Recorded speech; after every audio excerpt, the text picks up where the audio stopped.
So I believe I am our chair today. Oh, yay, you've been promoted. I know, very temporarily, I hear, but I am here today. All So right. we are at 1:30, but I just wanted to look to my partners at Met Council and Metro Transit staff. Let me know when you'd like us to kick us off, and then also who anything shifted from. I'm trying to see who I call on to call for any votes if that occurs.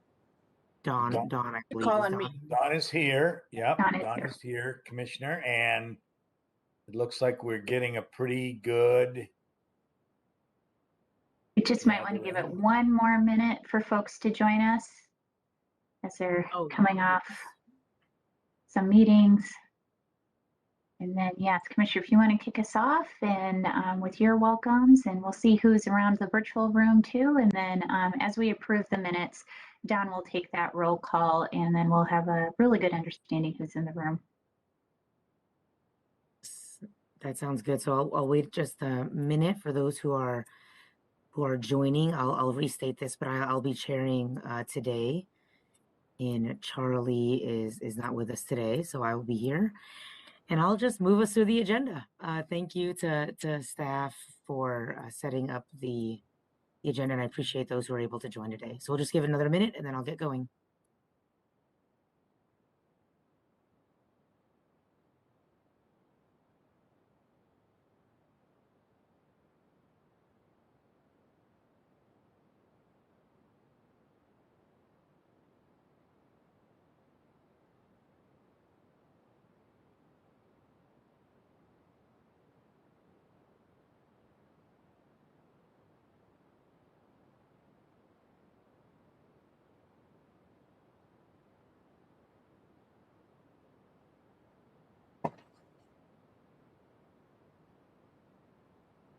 All right, I think I'll get us started. Welcome, everyone. My name is Irene Fernando. I'm a Hennepin County Commissioner. I'm chair of Hennepin's Regional Railroad Authority, and I am very, very excited to welcome CMC members, alternates, and of course, members of the public and staff. Our chair, Charlie Zelli, is unfortunately unable to join us today, so I am chairing as the vice chair of the CMC. I'll just begin with a few reminders. Please mute yourself if you're not speaking. The meeting is being recorded by the Met Council and will be available for viewing shortly after. Per the governor's order, this meeting is being held virtually for the safety of community members. If any member of the public has a comment, and I think someone is not on mute at the moment, just as a heads up, it may be a 763 phone number.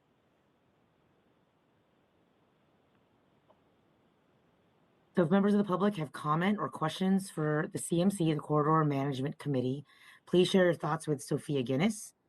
And that email is Sophia, SOPHIA.GINIS @metrotransit.org until Friday, October 21st.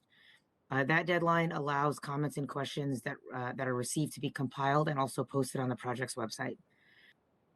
Last update is that meeting handouts and today's presentation will also be posted on our project website, bluelinext.org, BLUELINEEXT.org. So I will ask all of our members to introduce themselves by organization, and I will begin with the Met Council. So feel welcome to unmute yourself and introduce yourself to the group.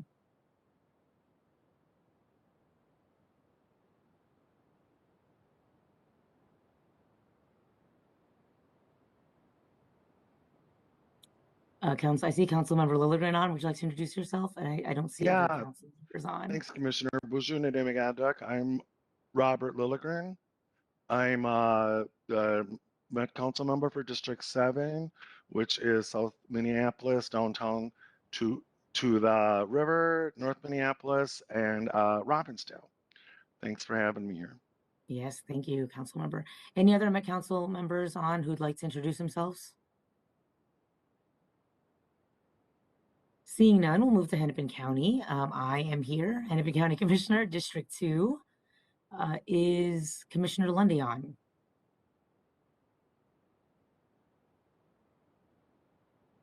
we will move to Brooklyn Park. Anyone from Brooklyn Park who'd like to introduce themselves? Hi, I'm Tanya West Hafner. I'm a city council member and mayor pro tem from Brooklyn Park. Thank you. City of Crystal.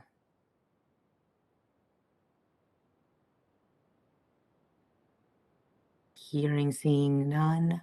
Robbinsdale. Hi, this is Tim Baylor. I am the chair of the Business Advisory Committee for the Robbinsdale Chamber. Thank you. Hello, everyone. George Solomon, Robbinsdale City Council and alternate on this committee for Robbinsdale. And Bill Blonigan here by telephone, if you can hear me. Yes, we can, Mayor. Thank you. Golden Valley. Jillian Rosenquist, City Council member and alternate for Mayor Harris.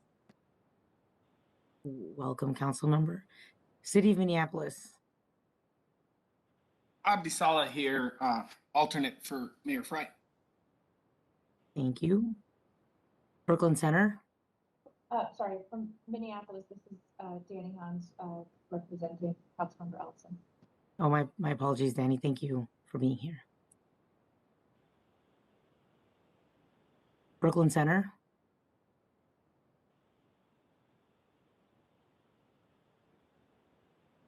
New Hope. We know New Hope's here. Kathy Hempkin from New Hope, and I'm not on the committee. I'm not a voting member yet.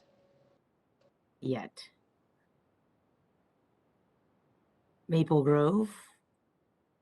Pats is here, staff, alternate for Mayor Stephenson.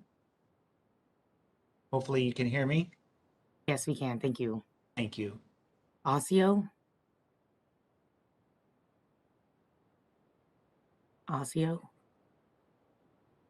Minneapolis Park and Rec. Chris Meyer, Park Board District 1. Thank you. Blue Line Coalition. Good afternoon, everyone. Denise Butler here, also with ACER, African Career Education and Resource, Inc., representing the Blue Line Coalition. Thank you. Welcome, Denise. Community Advisory Committee. Hi, this is Jason Greenberg, co-chair of the CAC. Thank you, Jason. Any other members of the Community Advisory Committee who'd like to introduce themselves? We've already heard from Tim Baylor, but any other Business Advisory Committee members who'd like to introduce themselves? Greetings, everyone. Felicia Perry, co-chair of the Business Advisory Committee. Thank you. Welcome, Felicia. Metropolitan Airports Commission. Good afternoon, everyone. Bridget Reef, Vice President for Planning and Development with the MAC. Thank you. Thank you. MnDOT. Hi, this is Mike Barnes, MnDOT's Metro District Engineer. Welcome. And last but not least, Metro Transit. Anybody from Metro Transit like to introduce themselves? All right, well, we'll move on to the approval of the September 24, 2021 BLRT CMC meeting summary. I believe, I'm not sure if there's a PowerPoint that's also meant to be shared with this, but I know that they were sent out on Friday, October 8th for review. If there are any edits, I'd be happy to receive them now for staff to capture. First, may I have a motion to approve the September 24 minutes? Lilligren moves approval. Thank you. May I have a second? West Hafner seconds. Thank you. So with a motion and a second, I'll just pause for a quick second. Any corrections from what was sent out on October 8th for September 24th, 2021 meeting minutes? Hearing none, we'll proceed to vote, and I will hand that over to Don. Okay. Councilmember Lilligren. Aye. Abdi Salah from Minneapolis. Aye. Councilmember Rosenquist, I'll abstain as I wasn't at that meeting. Mayor Blanigan, Aye. Mayor Pro Tem West Hafner, Aye. Commissioner Chris Meyer, Aye. Denise Butler, Aye. Bridget Reef, Aye. Mike Barnes, Aye. Jason Greenberg,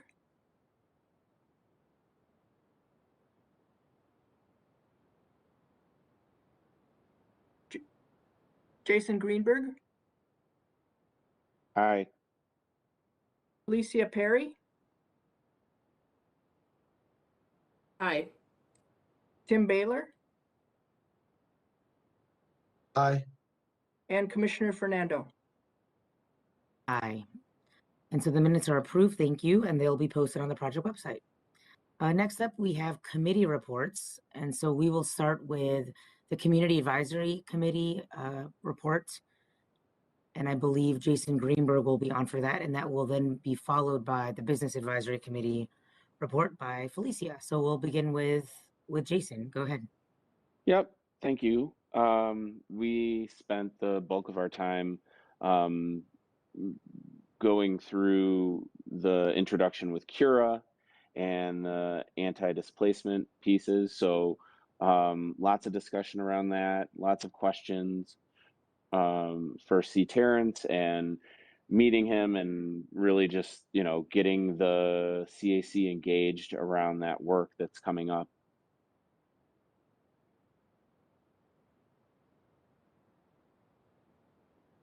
Great. Yeah, and we have quite the presentation, I think, from Terence later. So I'm presuming, Jason, that much of what you would cover would be probably included there. Yes, I think so. All right, sounds good. Alicia, would you like to share your report, and then we can see if there's any questions for either of you before we move on to the next item? Sure, absolutely. Really quickly, so at the BAC meeting we held on, let me make sure I have the right date. Oh, we met on September 14th, if my memory serves me correctly here, so if my records have me correct here. So we actually heard a little bit about some updates on public engagement on the project over 2021.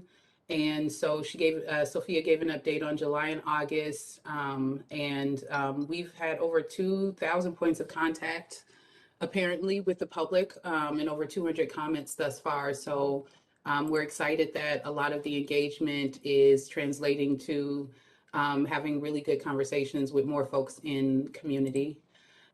We also received an engineering update from Nick, and we got a specific update around Minneapolis from Dan at Hennepin County. My assumption is that they'll be going over those things today, so I won't go into detail. But we had a really great discussion.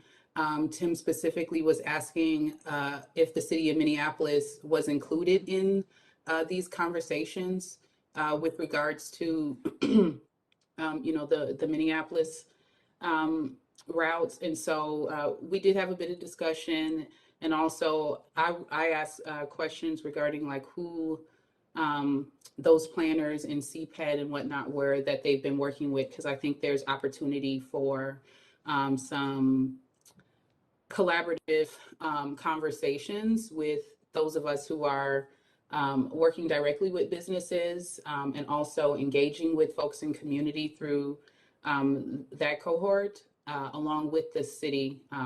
I haven't yet met with the city around this project, so it's exciting to know that there's opportunity there to have them also engaged, because folks in the engagement space, from even an event we just had this weekend, we're asking specifically around who are the folks on the committee, who has a vote, and really figuring out how they can have great conversations with them, the way that they've been having with the project team in Hennepin County. And then last week we talked, last few things we talked about were the project schedule. So we got an update on that, as well as an update on the anti-displacement work. I think that's it. You all let me know if there's anything that I missed. Thank you, Jason and Felicia. Any questions for these committee reports? No question here, Chair. This is Abdi from Minneapolis, but I just wanted to thank Felicia for her work here, and as the alternate here for Mayor Fry, I'm happy to connect with her and put her in touch with the right staff that are involved on this work. Thank you for that, Abdi. And I think I really appreciate, Felicia, you expressing the collaborative conversations aspect of that. And so, Abdi, as you do that, I certainly would invite how Hennepin and or how Metro Transit staff might be able to be supportive to that type of effort. Any other questions or comments? I think it goes without saying, but thank you both and to all the committee members for your efforts here. I think we're probably all very excited to hear the next agenda item. This is really about the anti-displacement discussion that we've been having for years. So I'm just going to take a mini second to just reflect on what has occurred over the last year and to thank community members, municipalities, policymakers, and staff for all of your important feedback over the last year. And just, okay, yes, I was like, somebody's screen is being shared, just FYI. About a year ago, when we kind of re-engaged in the effort, a lot of feedback occurred around gentrification. And from that feedback, we were able to really get specific about what that might mean. And displacement was just a big portion of that. And so I'm incredibly excited for us to present the next item because it's a direct response to that community feedback and concerns. The work that this body undertakes towards anti-displacement in the surrounding communities is equally important to the community engagement and technical work on the Blue Line. So technical is just as important as the outcomes, just as important as anti-displacement in many ways. And so with that, I'm happy to introduce Terence Sanderson, who will be leading a team of professionals well-versed in community experiences of displacement and how to prevent it. Welcome, Terence, to the committee. Hey, thank you so much, Commissioner Fernando. It's really great to be with you all here. Looks like someone's got the presentation sharing, which is great. As I've been saying to everybody else, I'm terrible at using WebEx for some reason. Yeah, really excited to be here today. I just wanted to time check just to make sure I don't go over too much time, just how much time for the presentation. Just want to make sure. Hey, Terence, we've allotted a lot of good time for your presentation, and this is pretty key. So, you know, go ahead and fill up the space as best as you need to, and then we'll let you know because we do have just a couple of items, but they're pretty quick items afterwards. Okay, right on. That sounds great. Thank you, Sam. So yeah, it's really great to be with you all today. I'm really hoping this is an interactive discussion between everybody here. I encourage y'all to ask as many questions. I'm giving sort of the high-level overview about the body of work that we proposed to do and was accepted by Hennepin County and the Met Council.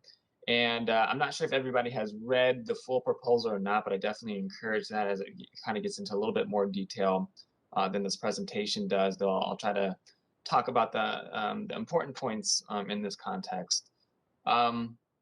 So who am I? You probably want to know who I am and who CURA is and what are sort of our credentials around doing this work.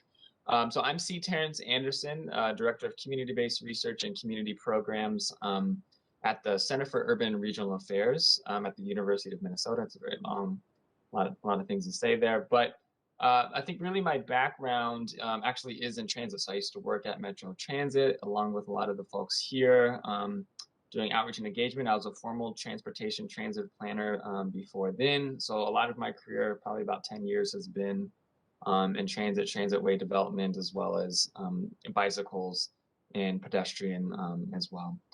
And but I also worked at the Met Council for a little bit of time after that. I was the equity manager for a little bit of time there as well before coming to CURA, and where I now am, and I'm having a great time. CURA is a public policy research center. We've been around since 1968, so we just passed our 50 years. And I think we just have a lot of expertise around public policy issues, but I think what we're most known for lately is around our work around anti-displacement, around displacement and gentrification. You might have read our seminal study in 2017, led by some of the folks who are part of this project as well too. And but just overall, we do a lot of housing-based research, transportation-based research, environmental justice, kind of going on down the list of public policy.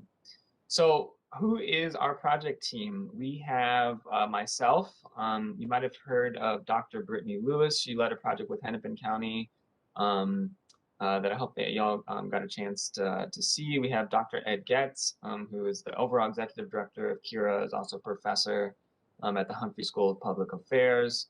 We have Nedwick Moore, who is one of our 2 organizers on staff, who does a lot of work around neighborhood based organizing, but just in general organizing in the Twin Cities and beyond. He's joined in that work by Malik Holt Shabazz, who's the other organizer on staff, leading that same body of work. Jeff Mattson leads our Community Graphic Information Systems, or GIS, program. So a lot of folks want to map data. A lot of folks in the community come to CURA and him around that body of work. Kristen Murray, who you may also know for her time at Juxtaposition Arts, but she works at CURA running our Public Policy Design Lab, which uses art as a practice to deconstruct and demystify and communicate complex public policy in ways that are understandable.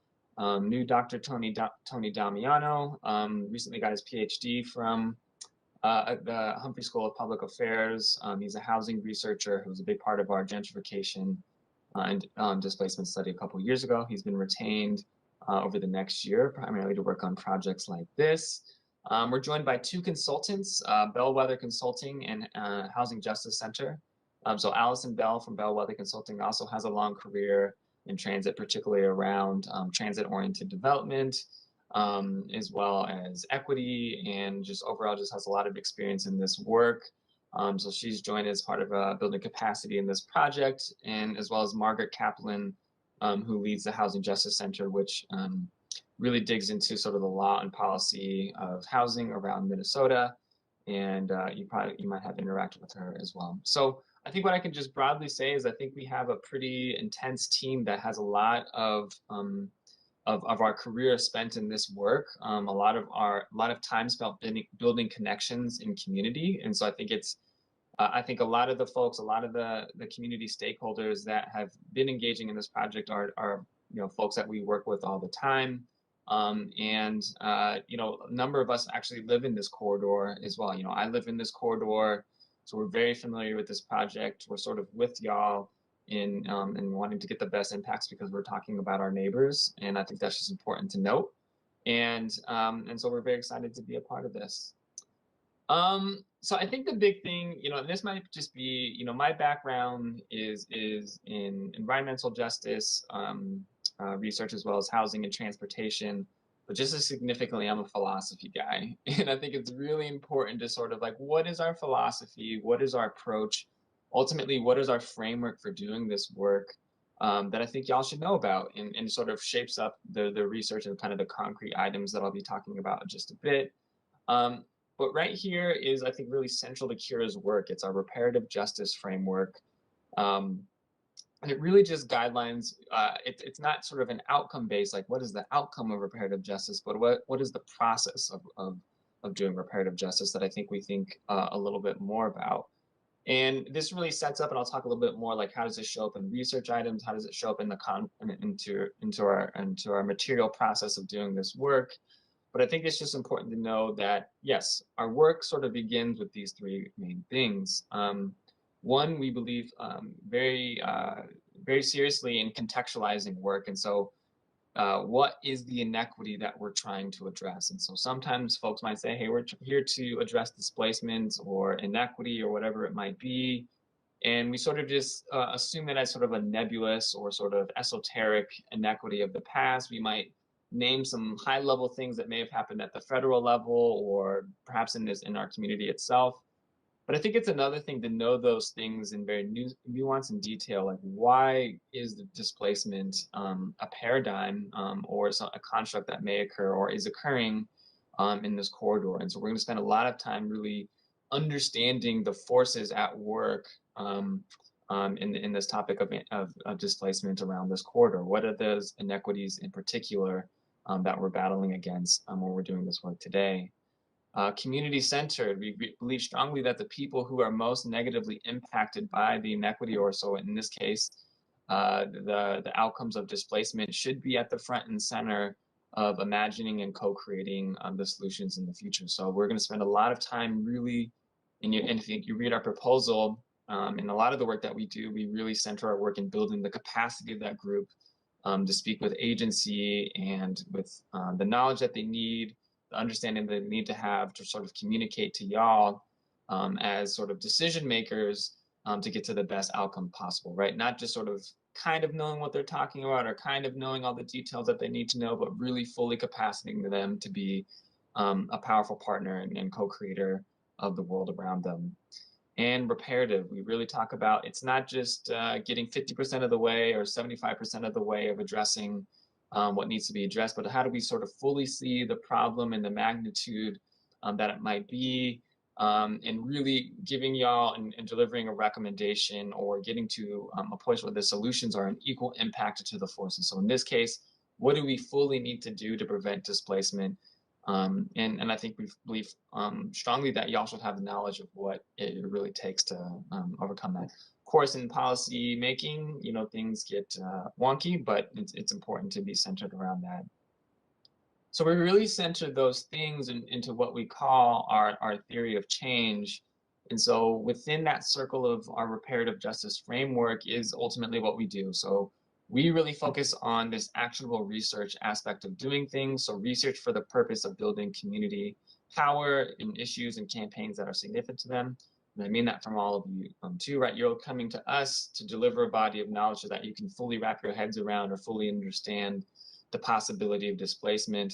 And that sits alongside advocacy and organizing in community and amongst other folks to lead to the best policy change possible. In this context, what is the best policy that can be implemented?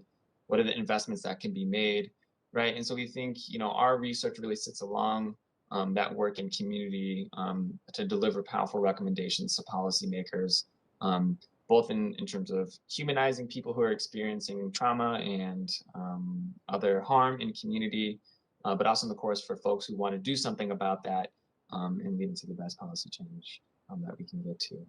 I wasn't sure if Commissioner Fernando, you had a question, or if I was just reading your face. You're like the only person I can see on the screen, but just want to make sure you didn't have a question. No, just I had a great thought. Please proceed. This is really You always good. have great thoughts, so that doesn't surprise me. So just going so I really just wanted to sort of put forward that, you know, that's really in the background for how we do our work. And I think it's just important because as I get into the particularities of it, these are the things that we're sort of getting to. Another part of it is, so how we do this research is of course important within that.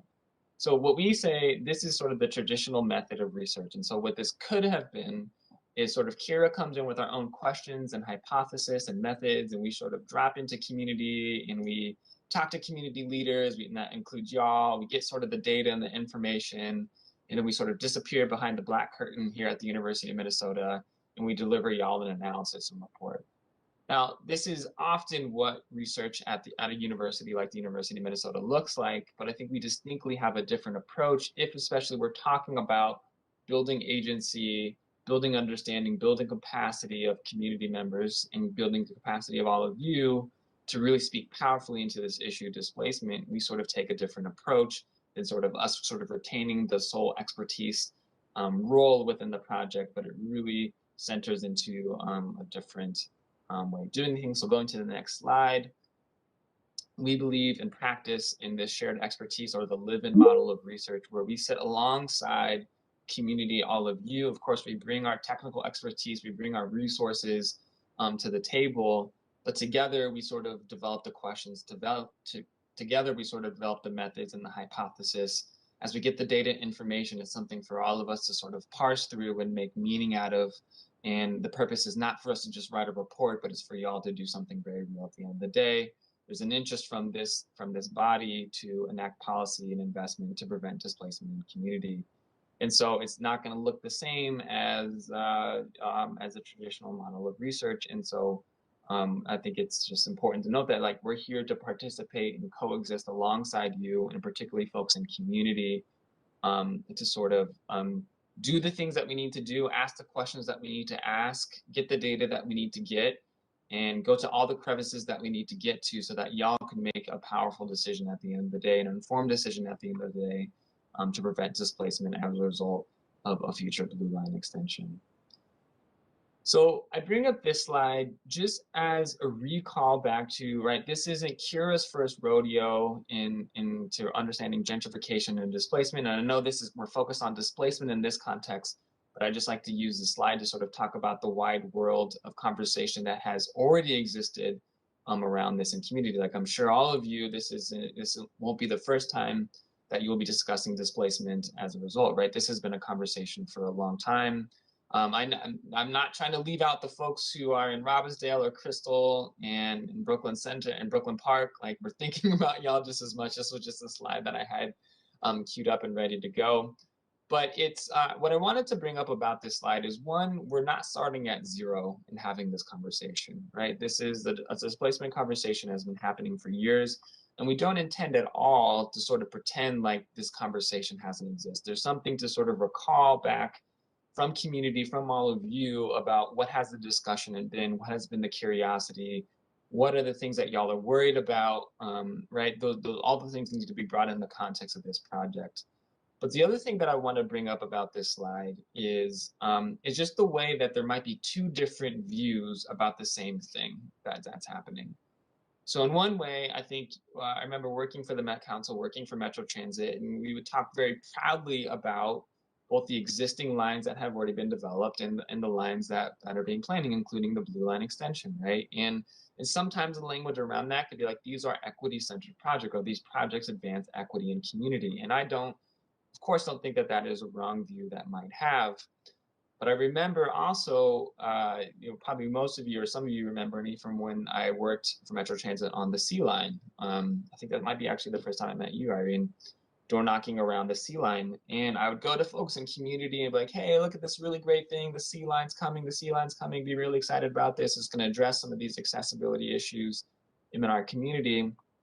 But I remember hearing back at that time, and this was probably 2015, 2016 when I was doing this, and folks would be saying, yeah, but is this going to displace me? Or what's the effect that this is going to have on my property tax value, on my property values? And of course, we know that there's already been displacement in North Minneapolis. So you can see in the blue places that have gentrified. And you don't necessarily need gentrification to have displacement, but that they often coexist together. But displacement can happen below sort of areas or communities that have been gentrified. So we know that oftentimes, I'm sure folks in the suburbs will tell you, folks from North Minneapolis or other parts of the city are sort of migrating to the suburbs as the two core cities become increasingly unaffordable. And so, the narrative might have been like, oh, you're investing in our communities now that we're getting displaced out of this place. And I remember having to navigate those two narratives about the same exact project, one in which governments are investing to advance equity and increase accessibility, and another which might be in community, which might be very divergent from that particular view. And I think there's merits, of course, to both of those narratives and worldviews, but also shows the challenge that's in front of us when we're talking about the Blue Line extension, right? I think there's already folks who are worried about what this project might do. And of course, there's lots of people who are really excited about what this project might do. And ultimately, what I believe is that those things can coexist together in terms of the context of this project, right? Building the Blue Line extension and making the policy and investments around it that sort of cares for displacement or the worries and concerns that might be in community. And so I just wanted to center that because I think it's going to continue to be sort of the central sort of analysis of conversation between community and governments, private entities as well, about what do we need to do here to do the best that we can do around this project. Maybe I want to pause there. Our Commissioner Fernando, she said we should pause for conversation, and I think that's a really good thing to do. Yeah, I think so. You've said a lot so far, which has been wonderful. Are just conversation, questions for C. Terence, comments folks want to express, something about this that really resonates with you, something that really doesn't. We have been kind of building up to this kind of juncture for a while and want to make sure that we're, able to kind of spend some time here together. Any comments, reactions, questions about what's been shared so far?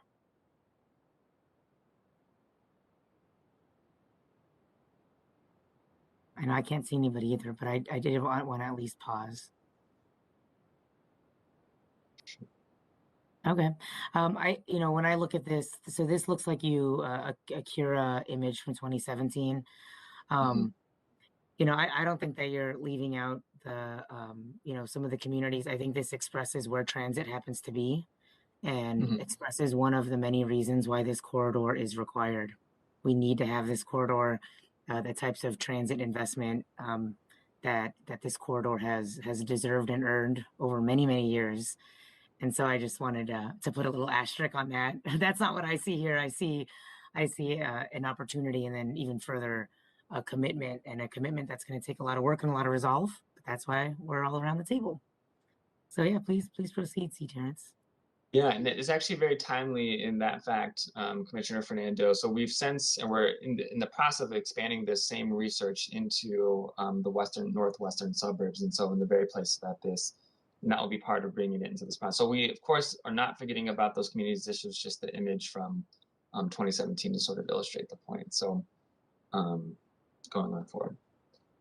So going to the next slide and I'm trying to do sort of a dive into sort of like what is our approach into sort of what are we concretely doing. So a big part of this is the formation of the anti-displacement work group, which to my understanding will sort of exist aside the CMC, the CAC, and the BAC. Is going to be, so there'll be a new group of say 15 to 20 folks who will be joining sort of a more formal organizing. And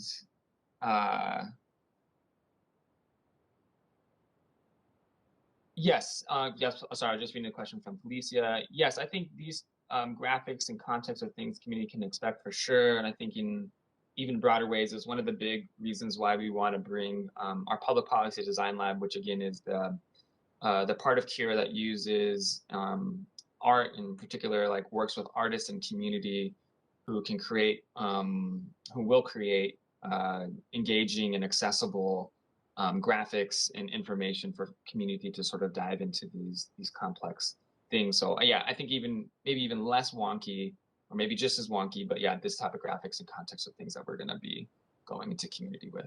If you view that as a good thing, or if we should just sort of do something different, then I think we can. We do sort of a lot of levels. Just in case you want to say something. Yeah, I definitely. Okay, cool.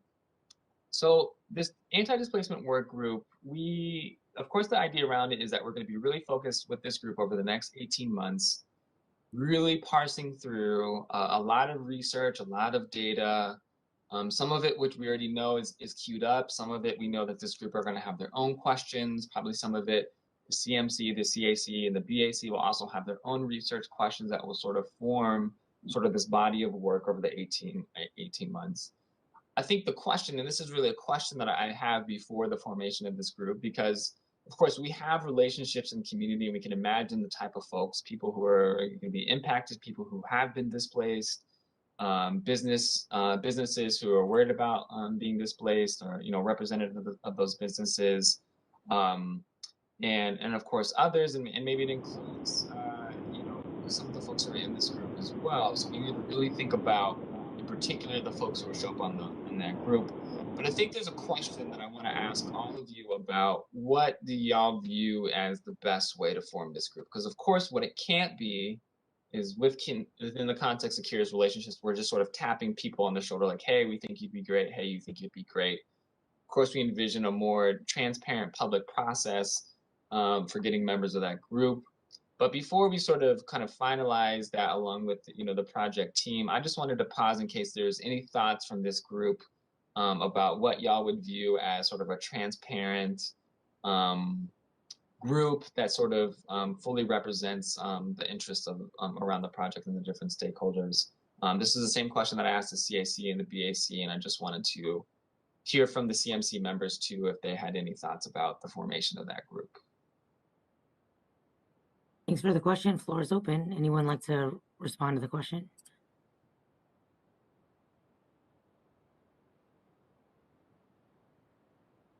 Pretty lively on this dreary day.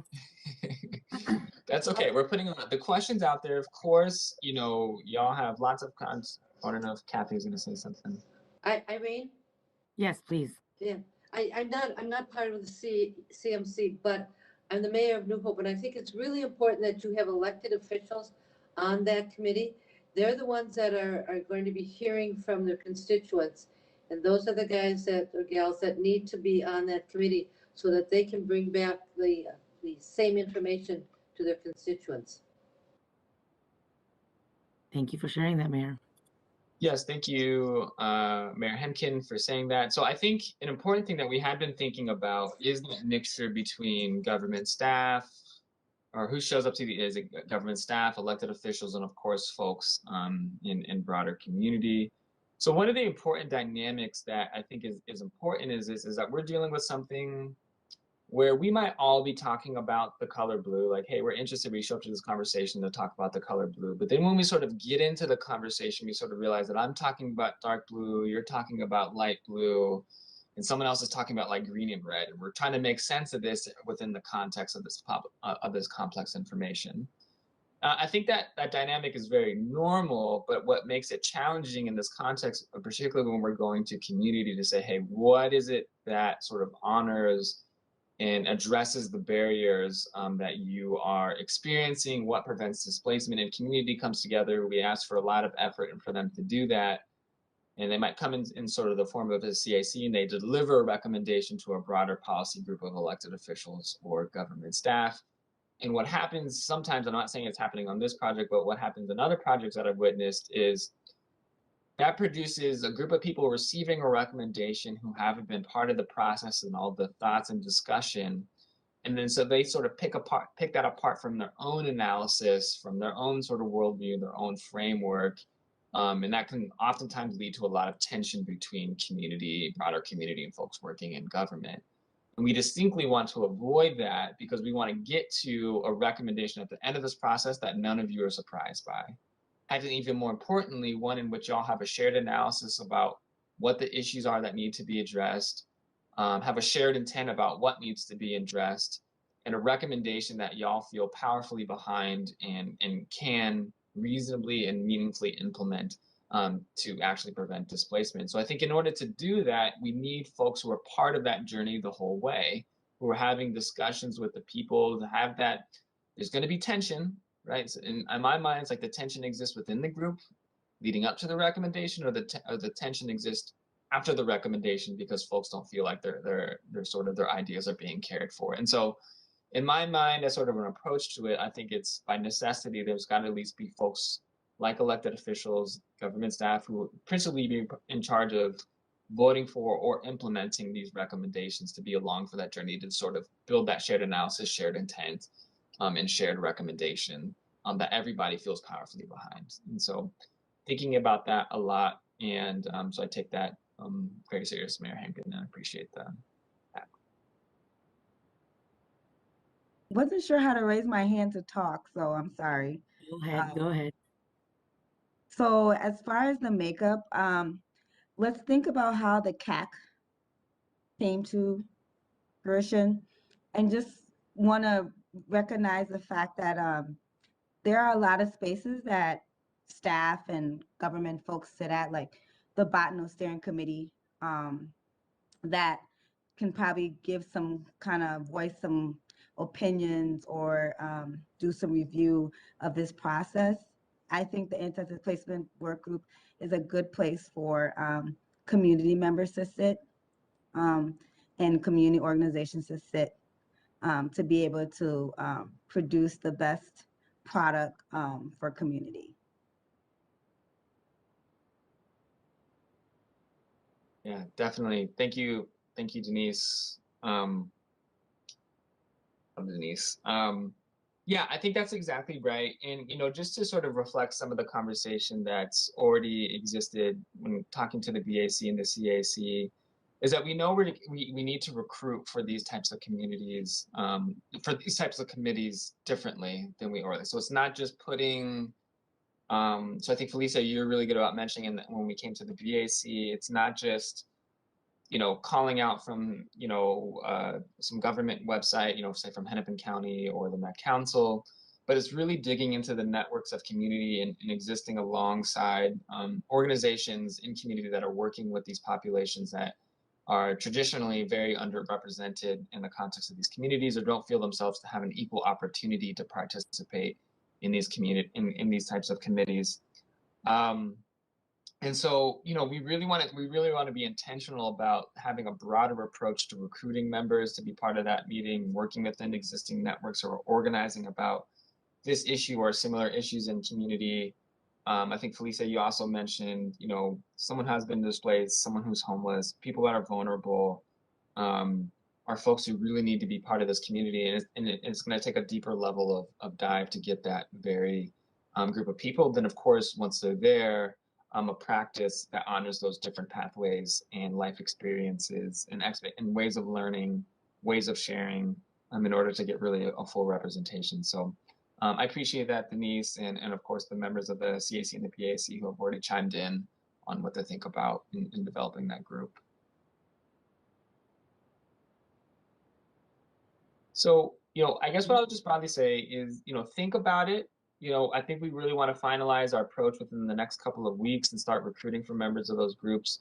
So I think, bring it back to your constituents, bring it back to the folks that you talk to. If you might have, particular stipulations or particular requests in the formation of that group, it's not too late. I know not everybody thinks on the spot when presented a question. And so, we have time to sort of do that over the next couple of weeks and make sure that this is a group that really reflects the interest of putting this group together in the first place. And of course, trusting and feeling like your different constituencies are represented when delivering that final recommendation, I think are the important points to get to. And C. Terence, so thank you, Denise, for your comment, and for Mayor Hepburn for your comment and for your response, C. Terence. For those on the phone, C. Terence is inviting a comment as to how to tee up the anti-displacement working group as they get that going. And your best email or phone, C. Terence, is? Yes, it's canders@umn.edu. Once again, that's canders@umn.edu. And I know there's already been some questions sent to that, so I got to respond back to some people, but maybe they'll also send it out to the email to this group if folks want to get in touch with me at the end too. So the next thing I really want to focus on is again sort of an approach, is how we're sort of building this group or how we sort of plan to approach this group. Oftentimes, and maybe some of you feel this way, that this isn't the sort of the core issue or the thing that you've been focusing on. And so you're entering into a complexity or an issue that you don't have a lot of familiarity with. And knowing that that's, again, a very normal, like, not everybody wants to talk about transportation or transit funding and have really dived into the intricacies of doing that or into the engineering of a line or whatever it might be. But there's some really core pieces, I think what I always try to sort of put forward in terms of equitable decision making that I think we're carrying within the context of that group, as well as in this overall process. And so one of them is that we want to approach community, and we're not just going to be engaging this anti-displacement work group, but we're engaging community as a whole, right? So folks within each of the cities along the line, our planned line. And so we want to build, in that we want to build community capacity to understand not just this project more complexly, but transportation more complexly.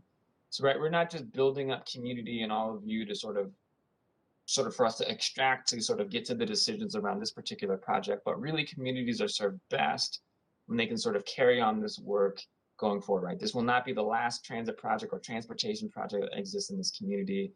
We don't intend to just sort of simplify it to sort of get to the end of this, but to really sort of get into the wide world of this work, so that folks can really have more agency in this project and beyond.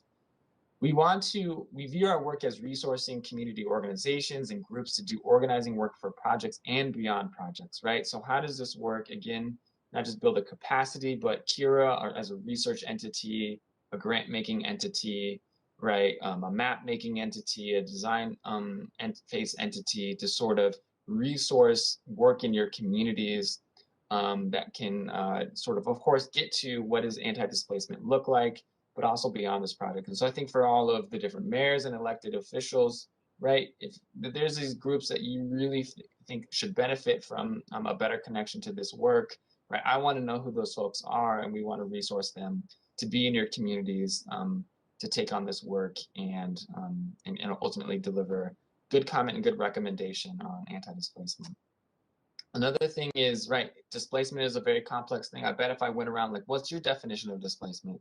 What's your definition of a gentrification? Right, it'd be probably a lot of different definitions in this room.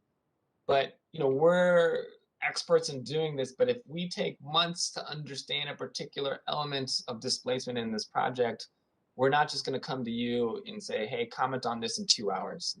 If it takes us months as experts who do this all the time, we know it's going to take more time for all of you to sort of get to being able to make meaningful comments and recommendations around this. And so we built time within our schedule to sort of take our time to slow down, to sort of come back and ask new questions that we aren't previously asking, to really get to y'all fully being able to understand the aspects of this work.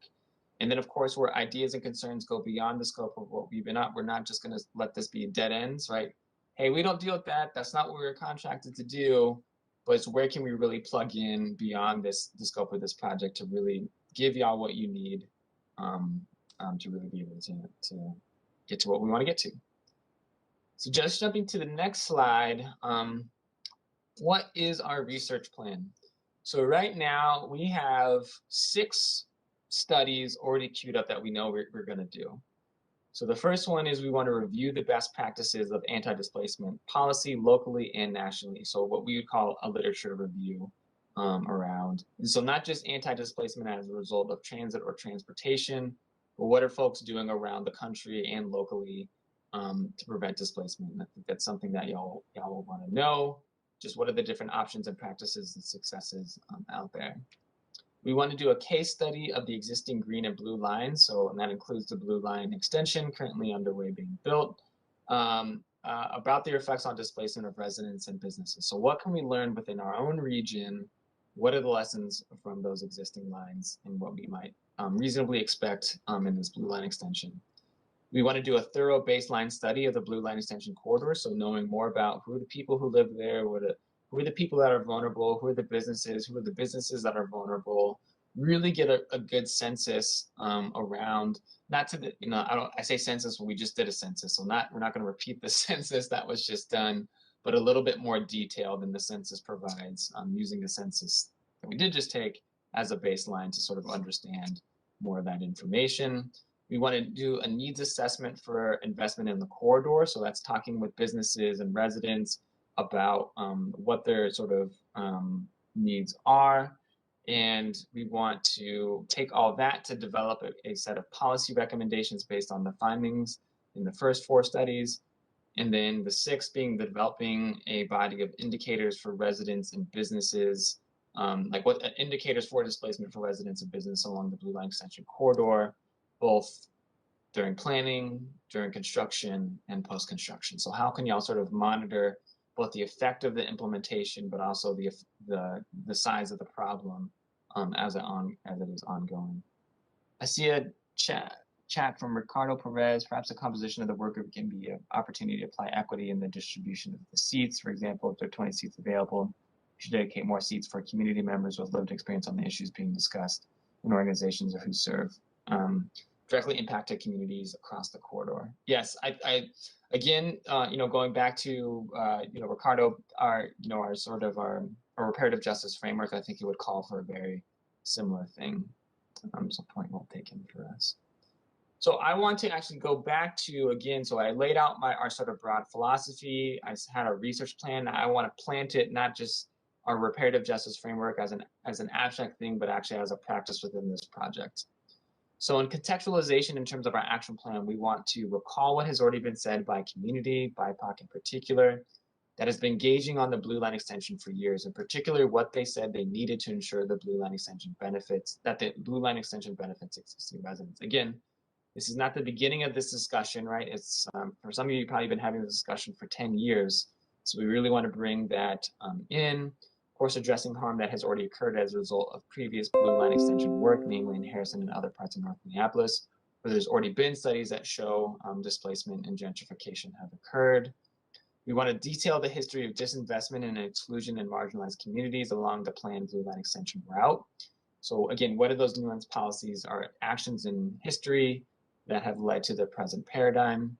We want to study the existing Green Line and Blue Line planning, construction, and after operation impacts on vulnerable communities and populations as a case study for what can be expected to happen during the Blue Line extension planning, construction, and operation. So again, contextualizing what we can expect. We want to conduct a demographic analysis of vulnerable populations, housing, and businesses along the corridor that would need investment to protect. So I'm sure all of you cities, all the cities really want to know who needs to be protected and who intended to figure that out. Community-centered, we want to connect the anti-displacement work group with organizing and community around displacement issues, right? There's lots of folks who are mobilizing constituency and organizing, and of course there are members of this group and the CAC and the BAC who represent broader collections of organizations, and those folks are also doing work in community, of course some of it being curated by Hennepin County themselves. And so we want to connect the work group stuff with all that's happening in community, right? It's not the only community-centered input that we're getting or connection that we're getting, but it's into the broader working community. We want to center our research as a capacity building tool for vulnerable community members to develop clear vision about what kind of anti-displacement investments and policies would best protect and uplift them. And we want to convene the anti-displacement work group with other project stakeholders to build a shared analysis of the problems that exist, develop shared intent on how to address those issues, and expand the capacity for vulnerable community to have power over the vision of the Blue Line extension. So we're really digging into centering community. In Reparative, we want to assist community residents, government staff, and others in developing an achievable vision to prevent displacement along the Blue Line extension corridor. So some folks said, like, hey, they might have been doing this in Philadelphia. Do our laws in Minnesota and in Hennepin County allow for us to do that? It's really important for us to figure that out, and sort of if there are things that need to change at the state level, or the county level, or within individual cities, like what is the implementable possibility or framework around the recommendation? So we don't want to just say like, hey, displacement has been successful around the country doing this. Okay, what would that look like, particularly in our legal and social context here? We want a recommendation for how Hennepin County, the Met Council, and city governments can allocate investment and enact policy around the Blue Line extension to prevent displacement. We want a recommendation for how governments, foundations, and others can operationalize anti-displacement work internally. So like, what are those things that governments need to do internally to implement this work? We want to create accessible and commonly understandable materials for the complex work that the anti-displacement work group is doing to share with the general public, to the question that Felicia was asking earlier. We want to develop indicators for along the line to monitor signs of displacement during planning, construction, and after completion of the Blue Line extension for both housing and businesses along the corridor. We want to advise and facilitate a structure of accountability that is mutual between community residents and organizations and relevant government agencies. So just on that point, just hold this slide just for a second. So that last part is, of course, a dynamic to recognize is that there is community who look at this process skeptically, insofar that, hey, I'm going to spend all this time saying these things, going back to my community, right? Whatever it is that they might be doing to sort of make this a successful process, and just sort of believe out of a sense of history or just of a sense of their positionality in this world that nothing's going to happen as a result of all that work. So one thing that we really want to think about is, of course, the important point in what we've been contracted to do is to deliver that recommendation. But then there's what happens after the recommendation. How do we set up the relationship between governments and community and private entities as well to sort of believe what the next, or to see what those next steps are going to be, right? It's not just, hey, CURA's done, we'll just hear about it when we hear it. So we want to think about within this process, setting up the next process, right? And we don't know what that looks like, right? It's not predetermined. We're going to figure that out as we go along the way and sort of build that train track to that future place that we need to get to. I was going to say build that road, but I figured since this is light rail, I'm very corny. Anyways, so I think that's one thing that we're really thinking about. In all this, in the context of our research, it's not just quantitative study, it's qualitative study too. So of course, we'll be looking at a lot, crunching numbers at the desk, but we're also going to be doing a lot of qualitative study, which means we'll be talking to people in person, right? There will be focus groups and of course surveying, organizing, sitting alongside organizing, door knocking, and all these different things along these next 18 months to do all these different things, right? And I think it's important to sort of recognize that we are going to be hearing from your constituents in person and not just sort of looking at what the data tells us. I think it's important to sort of see if those two things match together to sort of get the most powerful analysis that we can. So into the next slide. We have already written a lot of things that we already know we plan to do, that we've either heard about from community before, even walking into the door to do these things. We're calling what folks have been asking for the number of years, sort of listening into what some of, hopefully for all of you in the CMC, are also recognizing parts of your sort of inquisition within our already planned research and action plan. But we should also expect that at the beginning of the research process, we will continue to collaborate with community partners to develop a more robust research agenda to allow them to be fully capacitated to create an anti-displacement vision that matches their needs. In other words, there will likely be more to this research agenda and action agenda as community identifies their needs to be full participants in the process. So I think if you heard something like in our research plan or what we're doing today, you said like, hey, I really need to know this. Or like, there's this aspect of this research plan, or, you know, it's like, I need to know about more, whatever particular element. We both, one, anticipate that and want to hear those things so that we can add those to our research agenda so that, again, y'all have all the information. Like, we don't want to get to the end of this project like, well, if we would have only studied this, then I think I'd be more comfortable to do X. That's kind of like our least likely, or at least we don't want to see that scenario at all. And so it's a question to all of you. You can answer it right now, or you can take your time to think about what do we need to add to our research agenda to make y'all fully comfortable in what you need to know in order to feel very confident in the recommendation at the end of all this, right? So I think it's something to think about as early as possible, but again, we built some space along the way, and even as we're talking about things new to pop up, we can add those. I think someone came on to maybe speak to that. Yeah, this is Mayor Blonigan on the road, so I will be quick.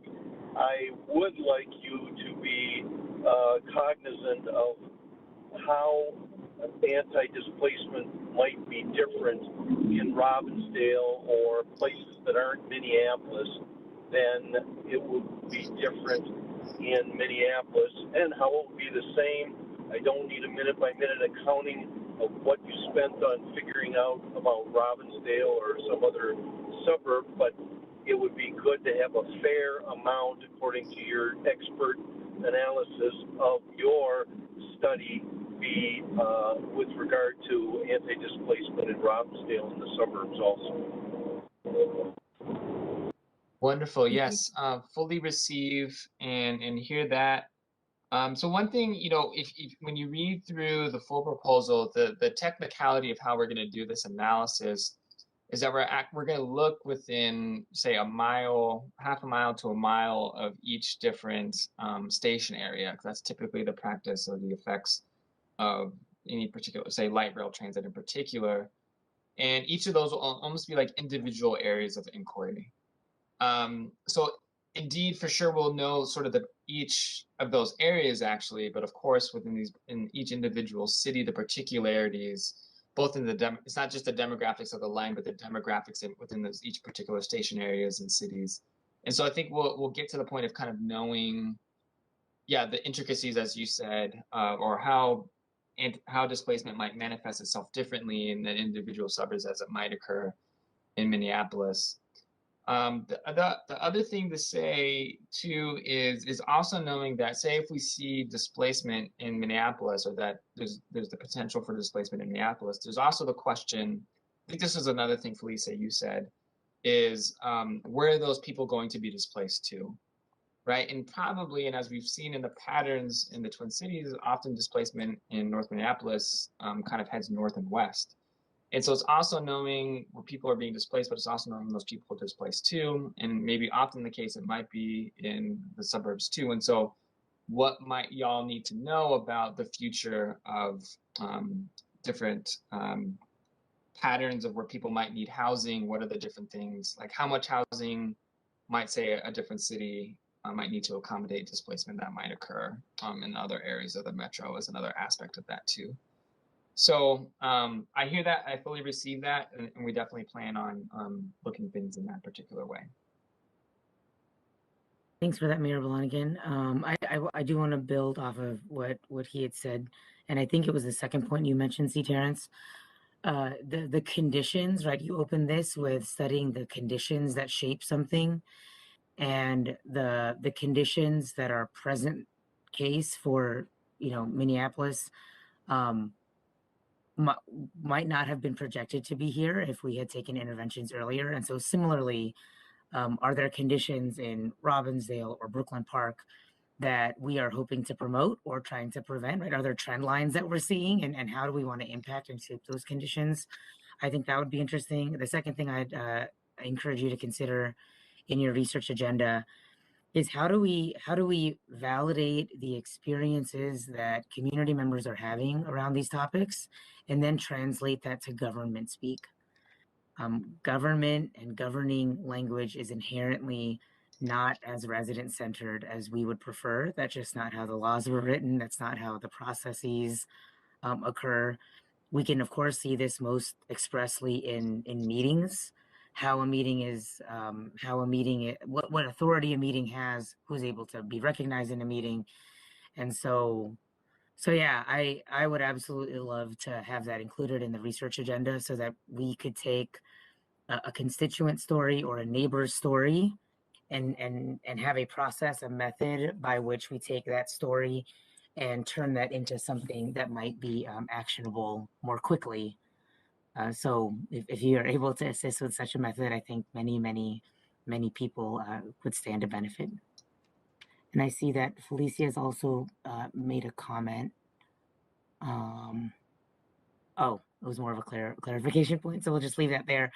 Yeah, so I think you have just maybe just under 5 minutes left, if that's all right, Terence. No problem, no problem. Yep. I know this will not be, we'll be having lots of fun and lots of conversation over the next 18 months. And so, yeah, much more intricate discussion. So maybe we can skip this slide. So ultimately, I just want to get to the plan outcomes. I think this will be the last thing that I chat about. So at the end of all this, 18 months, lots of work, lots of fun, probably lots of tension too. What we ultimately hope to get to is these 5 outcomes. So a research report that details displacement risk as a result of planning and constructing the Blue Line extension, indicators that will alert Hennepin County and cities to displacement, and recommendations for how Hennepin County and others can mitigate risk for displacement as a result of the Blue Line extension completion. A developed constituency in both community and government to do anti-displacement work.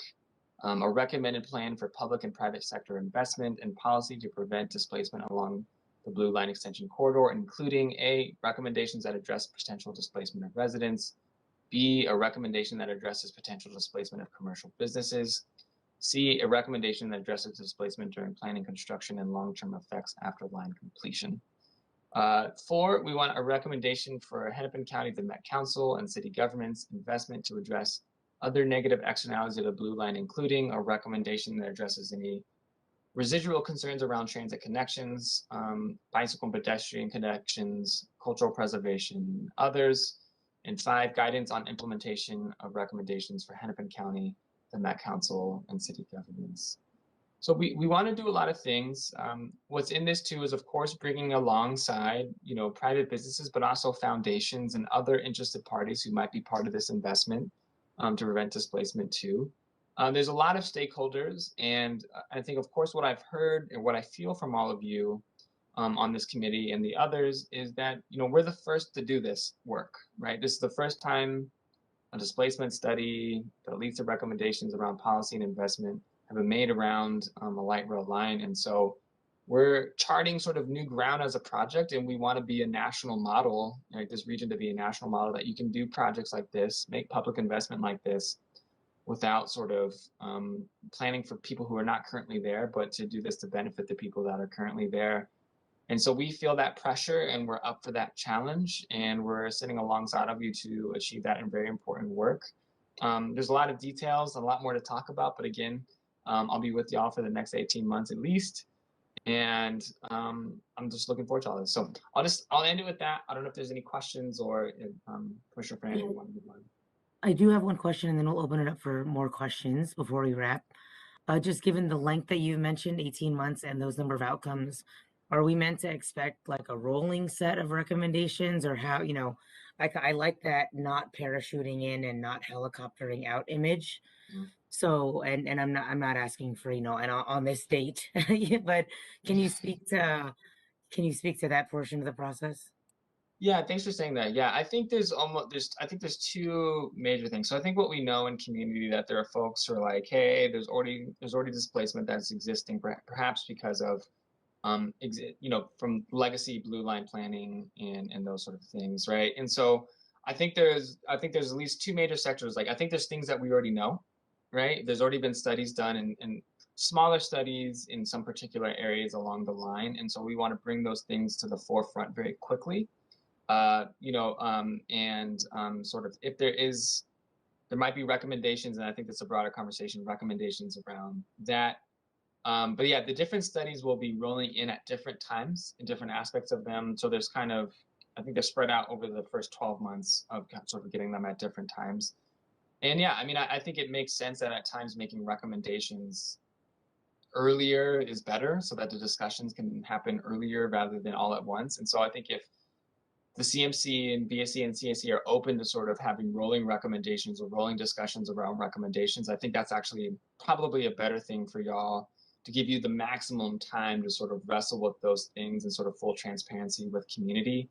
I think it's a really good dynamic. And so I think there's clear opportunity to do that. But I think it'll be, ultimately up to y'all and to, the anti-displacement work group to sort of take on those opportunities to do that. Cool, thank you. Any other questions or comments for C. Terence? This was very comprehensive. Won't be the last time we hear from this work. Would be happy to create some space for questions or comments.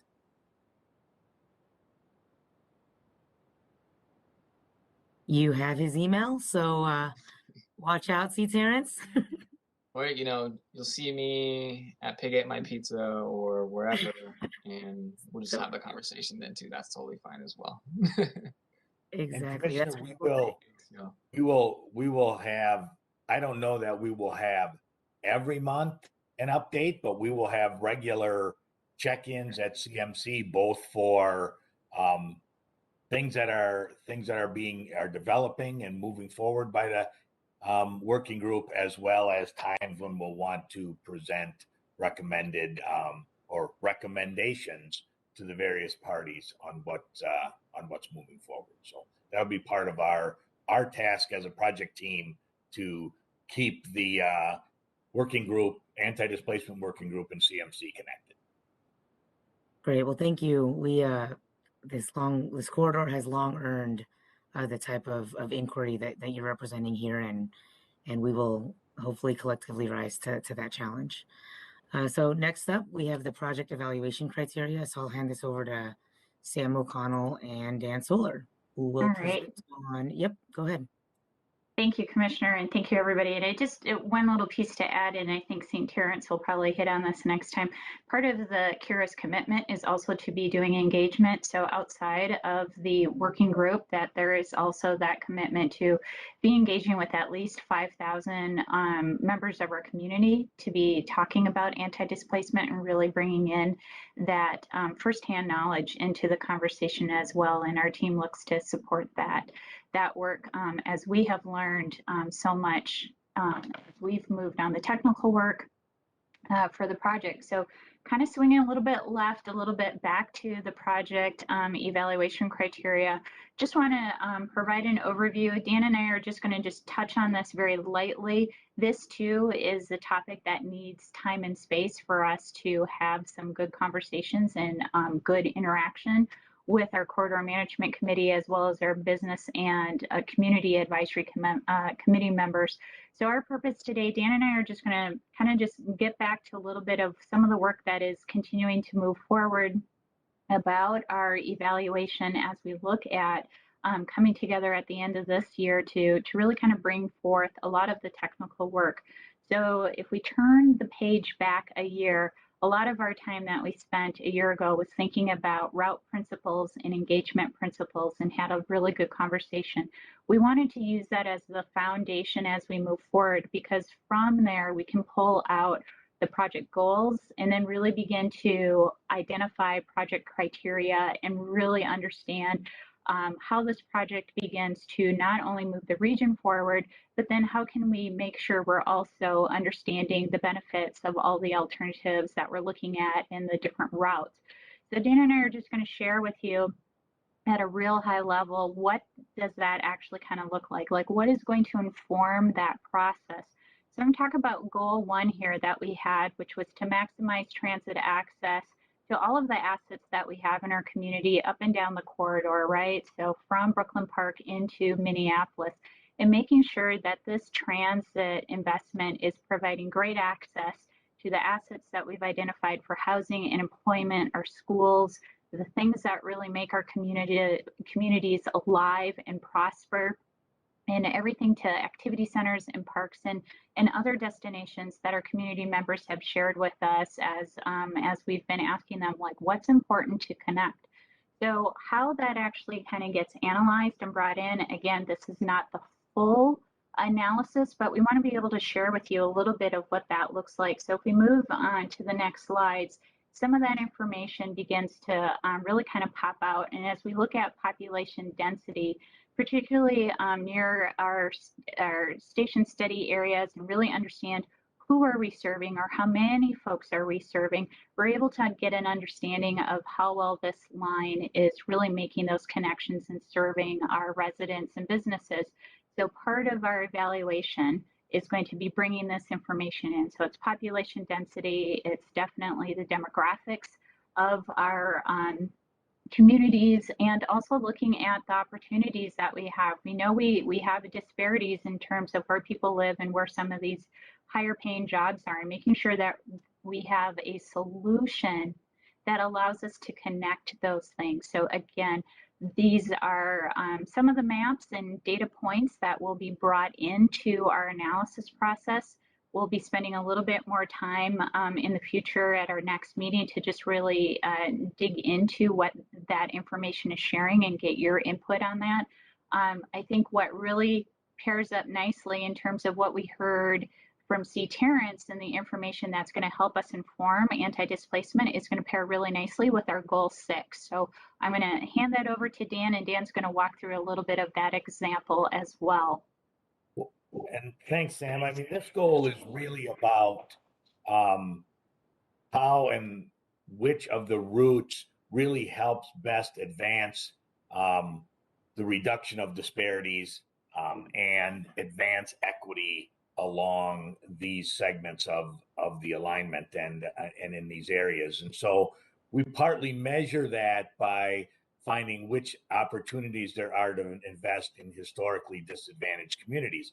Here's a map that we're using in the process that identifies historic racial covenants and redlining areas that occurred. And so we can then use that to look down into the Minneapolis section and find, along this entire alignment, and especially down in the North Minneapolis area, where were we most where has the history been most influential in disinvestment, and which then are the best routes to provide LRT investment that will help start to bring equity and reduce disparities in those areas. Another map that we show on the next slide is identifying areas where vehicle access and single car households or no car households are most prevalent, and where do we have mostly renter occupied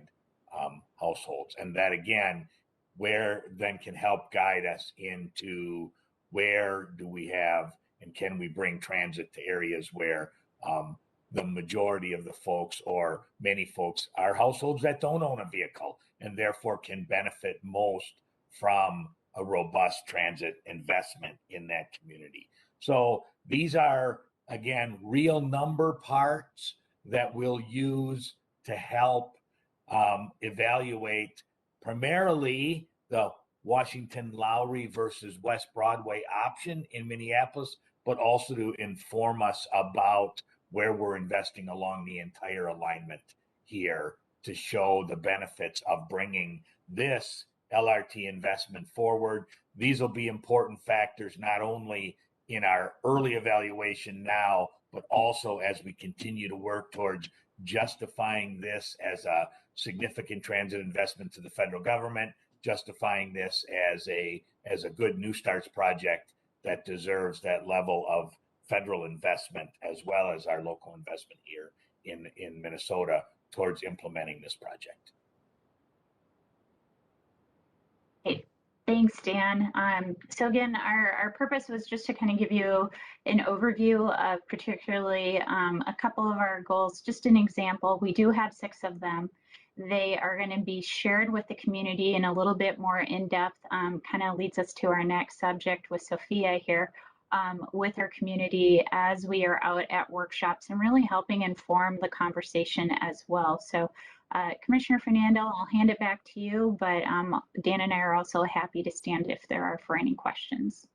And right, Sam, I would add that and Sophia's probably going to say this, but at our upcoming Minneapolis workshops, and we have an upcoming Robbinsdale workshop, those will be topics that we can network on and discuss with community members with regard to how we're doing this evaluation.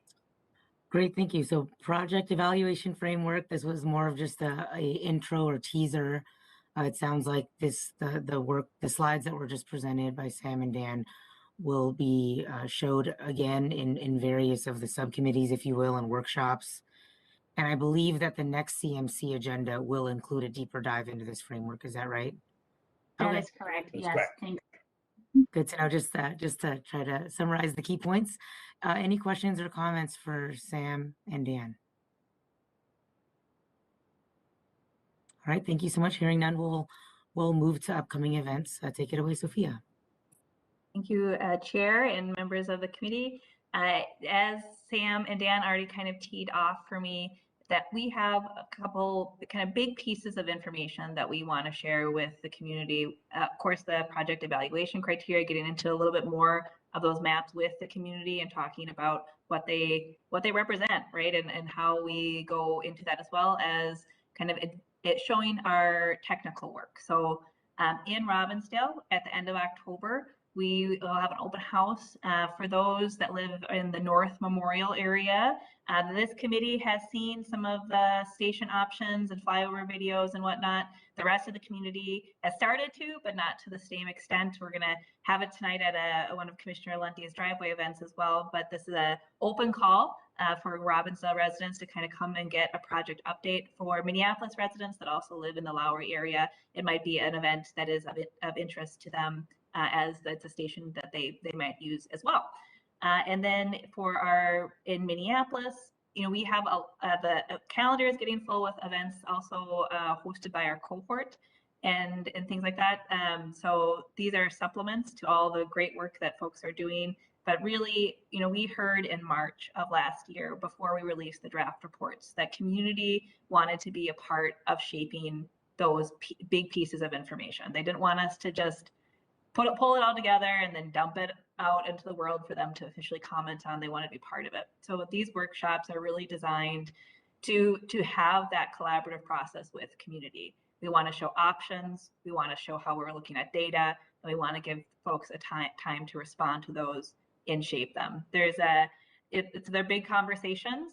And so we're hoping with these workshops and associated kind of office hours where people can just drop in, that we can begin to have those conversations as we start to move forward. I'll also note with our technical work, it is very preliminary, and it basically tees us off for the work that we'll be doing in the next year or two. So what we're setting as the base of how things could fit within a community, it's really just to kind of get that picture of what would inform this community supported alignment, and then getting into the details and modifying and doing property specific things. That will be our task of the next year. So we keep saying this begins a conversation, and in a sense it builds upon the conversations that we've had, and then helps us advance the conversation in the years to come with a community supported alignment. So with that, that's what I got. Thank you. It's all on here. I think we're nearing the end of our agenda. So if there are comments from folks, please speak up. Our next scheduled meeting was supposed to be Thursday on Veterans Day, but is being moved to Friday the following day, 9 a.m. to 10:30 a.m. So Friday, November 12th, 9 to 10:30 a.m. Rescheduled due to Veterans Day the day before. And seeing nothing in the comments, seeing no one pop up, I believe we've reached the end of our agenda. Incredible participation by everyone on the call, and looking forward to next time. Everybody else has that. Thank you. Officially adjourned. Thanks, everyone. Thanks, Commissioner.